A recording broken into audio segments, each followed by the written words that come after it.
होली है, होली है।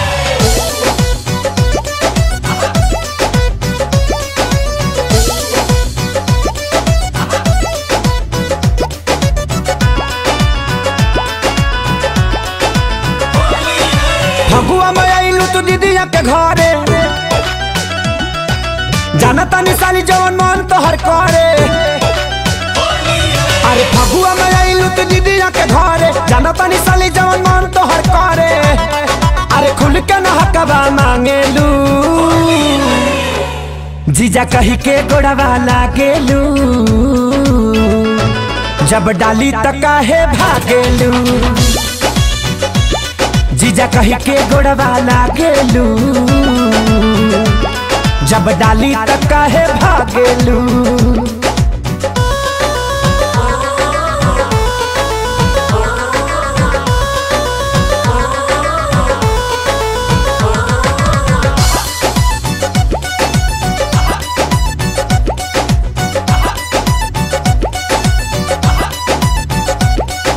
White white आइलू सूट सलवार में, डलते रंगवा कहपे लगबू जाड़ में।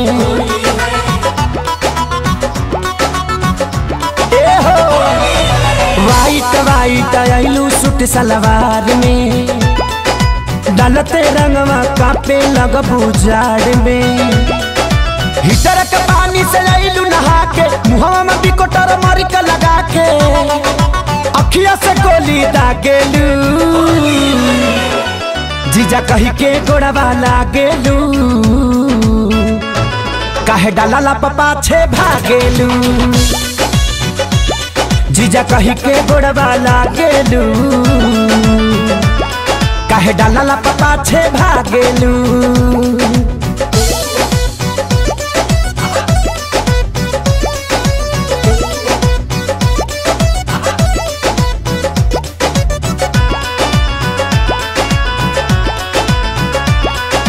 श्याम देहाती सोनू आया जात हो, डली है प्यारे लाल खेसारी के बाद हो।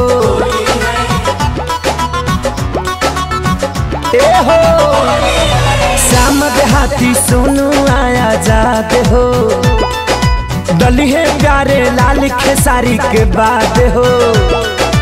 अवन आशीष भाई गाल मलवाला, बड़ी कुंवर याद मुर्चा छोड़ाला, पर नौ के सथवा बाजेलू,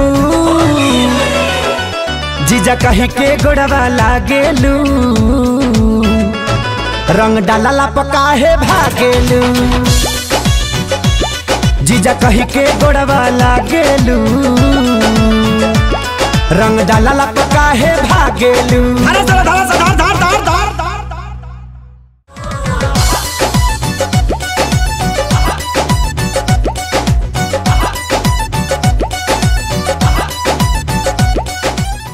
Click on the bell icon to get regular updates from Venus. For more entertainment, log on and subscribe to www.youtube.com/VenusBhojpuri.